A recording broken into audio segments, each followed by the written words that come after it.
It's a great question. And what we see is that in the past, so we started with workforce identity management. We added consumer and customer identity management. But we sort of forgot a little bit about all in between, which is various types of business partner relationships, contractors, gig workers, and all that. So this is where we, I think, missed some part, and it's very important that we get a good grip on that, because these are frequently very complex and also sometimes quite different, heterogeneous processes we need to support, and we need to do it well.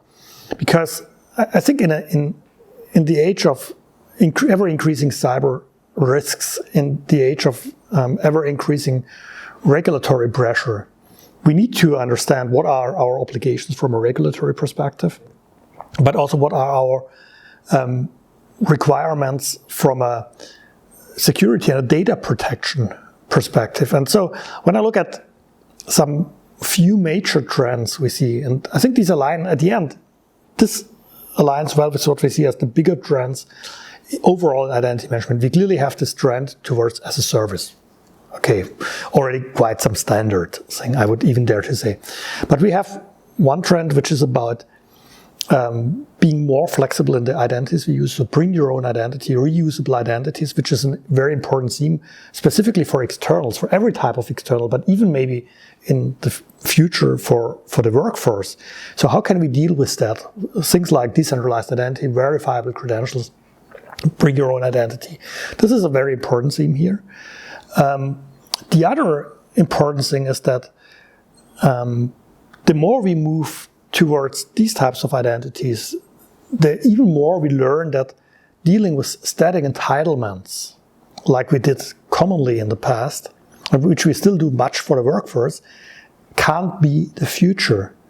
We struggle with that even for the employees, but with all these different types of externals and the very short periods they are in sometimes, or when we think about customers, which are in some way all the same, but clearly I only should see my orders and invoices, and the next one should only see his or her.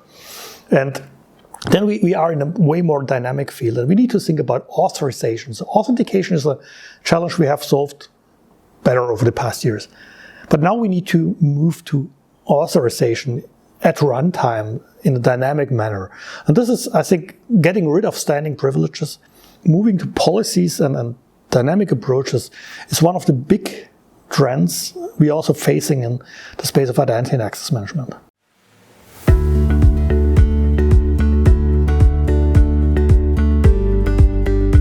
So, both. It is in some way a challenge everywhere. And on the other hand, there's this European, I think, specific of regulatory compliance, consent handling, privacy, because GDPR is not only about cookie consent, it's not only about consumer relations, it's also about partners. And it is also even about the workforce. So we have this angle here. Some of these challenges are the same in the US when you look at the California Customer Privacy Act, CCPA, stuff like that, then you see that it's not only Europe. But I think Europe is a little bit more driven by that, maybe than other regions are. And I think that is a good playing field, also maybe an area where we have sometimes higher regulatory requirements than we have in other regions.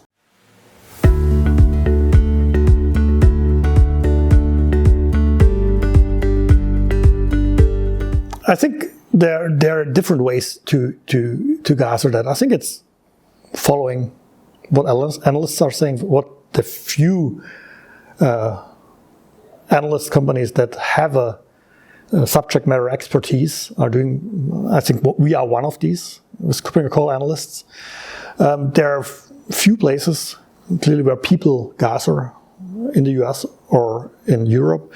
I dare to mention our European Identity and Cloud Conference, which will run again with May in Berlin, which is one of the largest gatherings of identity management experts from all groups, from end users to people who are working standard bodies to people who are integrators or from the vendor side or the analysts. These definitely are good places. Aside of clearly all that stuff you can get online. On the other hand, honestly, and I've experienced it last year in September when we did it on-site again, our conference. Meeting people in person is a different level of interaction always than when you just do it virtually. Yeah. And so I think it's very important to talk about it and to exchange ideas face to face. That is where the new things usually are born and created.